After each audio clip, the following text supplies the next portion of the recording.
राज धर्म सभी को निभाना चाहिए। ये तो खुश नसीबी की बात है कि आज आपको राज करने का मौका मिला है। आप अगर इंसाफ के साथ पब्लिक और नागरिक लोगों के साथ राज धर्म निभाएंगे तो आपको आगे भी जो है राज करने का मौका मिलेगा। और अगर राज धर्म नहीं निभाएंगे तो जाहिर बात है आप अपनी मर्जी से जब तक चाहें चेयर पर रहे, ऐसा नहीं। चेयर पर तो क्या है, लोग बिठाते भी हैं, लोग उतारते भी हैं। आज पूरा जो भाषण था आपका एसआईटी के ऊपर था।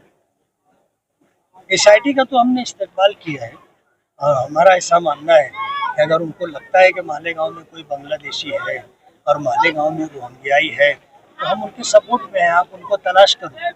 लेकिन हमारा ये बोलना है कि मालेगांव जैसा शहर आज देश के बीच में है, अगर रोहिंग्याई या बांग्लादेशी आए तो बॉर्डर क्रॉस करके आए।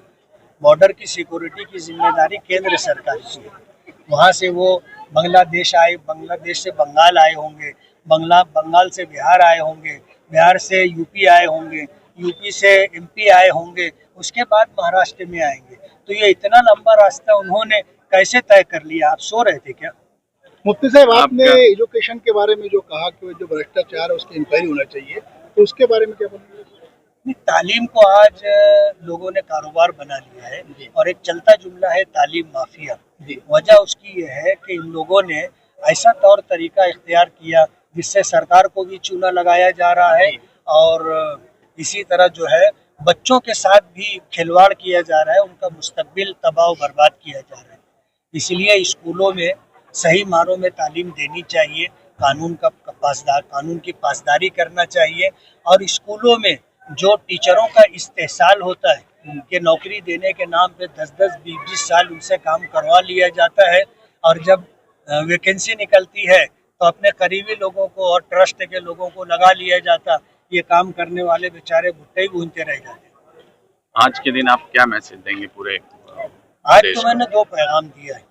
एक पैगाम तो ये दिया है सरकार को कि सरकार राज धर्म निभाए।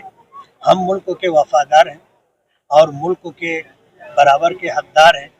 हमें राज धर्म निभाते हुए हमें हमारा हक मिलना चाहिए। एक बात हमने दूसरा पैगाम पब्लिक को दिया है, वो पैगाम ये है कि देश में रहते हुए आप कोई गैर कानूनी काम ना करें। गैर कानूनी काम करने के बाद देर सवेर आप पर मुसीबत आ सकती है। वजह उसकी ये है कि कुछ लोग चाहते हैं कि आप गैर कानूनी काम करें और वो देखने के बाद भी नज़रअंदाज करते। और जब आप गैर कानूनी काम कर लेते हैं तो आपके दिल में खौफ, आपके दिल में दहशत आ जाती है और कार्रवाई करने के लिए सामने वालों को आपने मौका दे दिया। आप गैर कानूनी काम कर चुके हैं तो जब पकड़ आएगी तो आपको कोई छोड़ा नहीं पाएगा। और एक पैगाम हमने पब्लिक को ये दिया है कि हर एक को अपने धर्म के मुताबिक ज़िंदगी गुजारना चाहिए। दूसरे के धर्म में इंटरफेयर करना और दूसरों को परेशान करना ये गलत है। आप जिस धर्म को मानते हैं, लकुम दीनुकुम वलिय दीन, हम जिस धर्म को मानते हैं हमारे लिए वो धर्म है। ना हम आपके धर्म में इंटरफेयर करें, ना आप हमारे धर्म में इंटरफेयर करें।